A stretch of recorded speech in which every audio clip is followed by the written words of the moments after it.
안녕하세요. 세상을 이롭게 하는 일에 관심 많은 승무원쌤 김용숙입니다.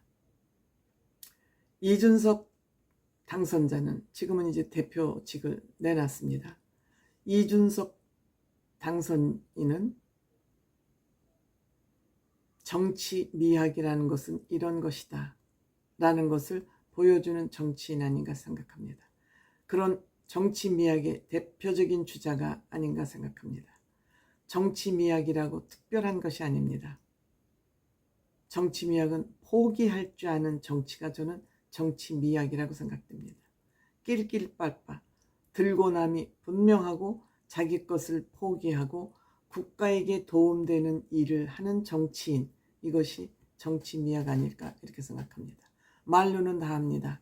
주둥아리로는 다 합니다. 행동에 옮기는 정치인들 없습니다.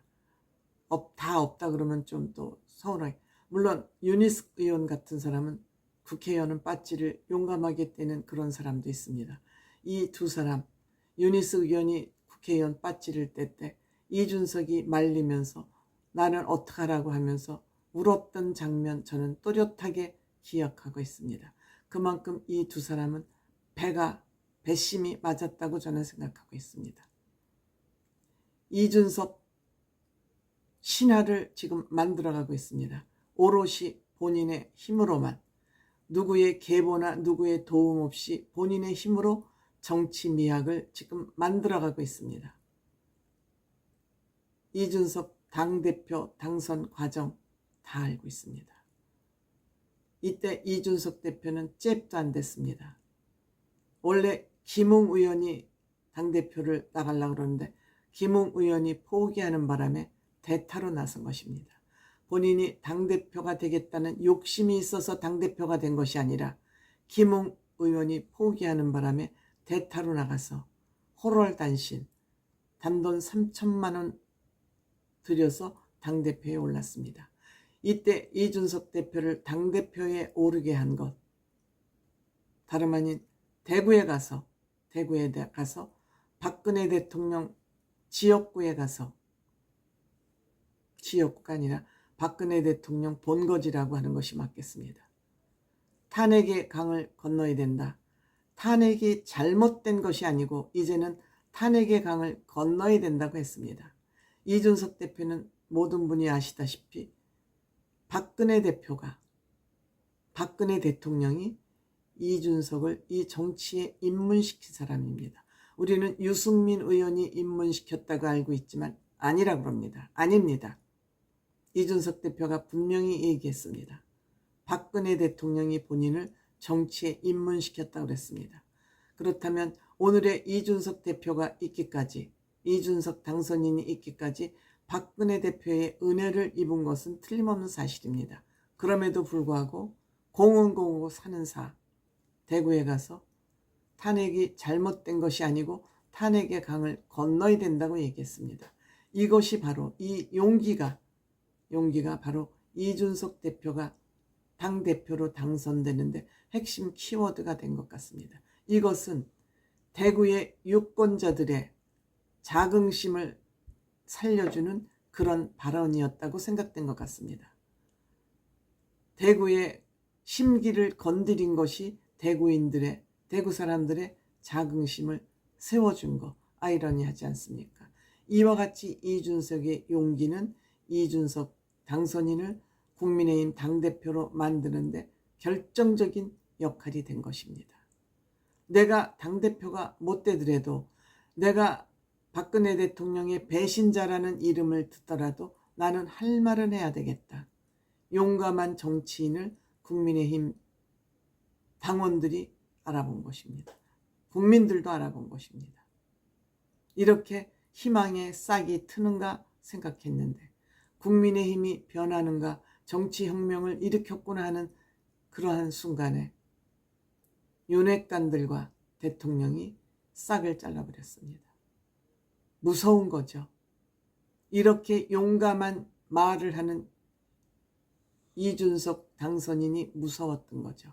그리고 어떤 누명을 씌웠냐? 싸가지 누명을 씌우기 시작했습니다. 결국은 쫓겨났습니다. 그러면서 이준석은 국회의원에 3번이나 떨어진 인간이다. 그런 3번이나 떨어진 정치인이 무슨 능력이 있고 정치할 자격이 있느냐고 또 누명을 거기에 더 씌웠습니다. 근데 이준석 당선인은 그때 비대위원 등등을 하면서 국민의힘에서, 지금 국민의힘 그 전신이죠, 얼마든지 좋은 지역구를 선택해서 갈 수 있었습니다. 그럼에도 불구하고 본인이 살고 있는 그 지역구를 선택해서 낙선을 해도 좋다라는 용기를 가지고 도전해서 3번 낙선을 했는데, 이것을 가지고 용기라고 칭찬을 하지 않고 무능하다고 또 프레임을 짜서 덤터기를 씌웠습니다. 못난 인간들의 아주 그냥 퍼레이드입니다. 못난 인간들의 퍼레이드에 윤석열 대통령은 또 박수를 쳐준 것이죠. 손을 마주쳐준 것이죠.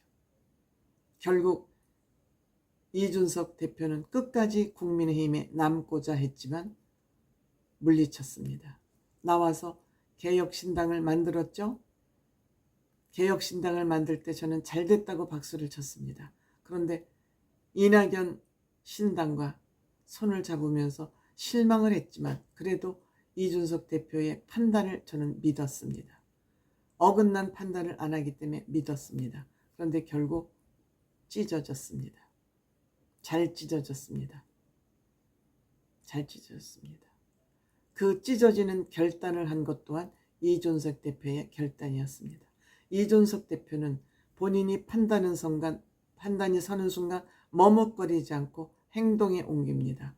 거기에 손의 유불리를 따지면 용감한 행동이 나올 수 없습니다. 그런데 내가 포기할 것은 빨리빨리 포기하자. 용기죠. 마음을 비우는 사람만 할 수 있는 용기죠. 이것이 포기의 미학이라고 생각합니다. 이준석 당선인 여기서 머무르지 않고 개혁신당 본인이 창당했으면서 개혁신당 대표를 포기했습니다. 포기하고 국회의원 하면서 당대표 얼마든지 할 수 있습니다. 그럼에도 권력을 나누기 시작하는 겁니다. 당대표의 힘을 포기하고 당대표를 새로 뽑았습니다. 허은하 의원이 당대표가 됐습니다. 권력을 틈나는 대로 나누는 것이 이준석 대표 포기의 미학입니다. 그것만 포기한 것이 아닙니다. 선거대책위원장을 하면서도 천하람 동지에게 선거대책위원장을 양보를 했습니다.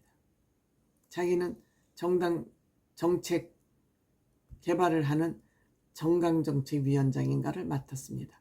선거대책위원장 아래에 있는 직책이죠. 또 뭘 포기했습니까? 모든 사람이 비례대표로 가라 그랬습니다.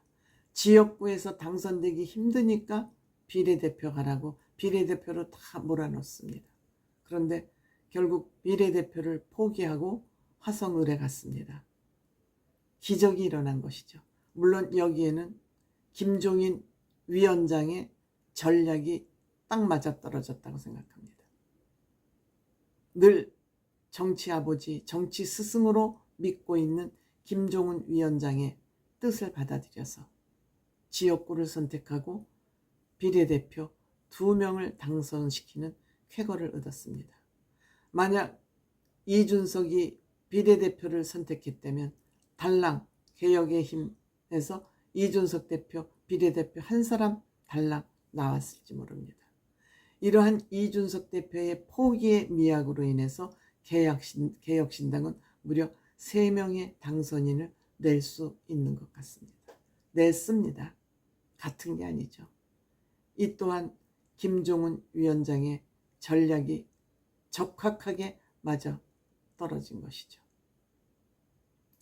이준석 대표는 배지라는, 국회의원 배지라는 그런 사슬로부터 해방됨으로써 100%의 자유를 가지고 100% 자유를 가지고 자기가 가야 될 길을 정확히 봄으로써 포기할 것을 아낌없이 포기함으로써 오늘의 이준석은 빛나고 있고 앞으로는 더 빛날 것이고 차세대 대통령으로 후보로 누구도 부인하지 않습니다.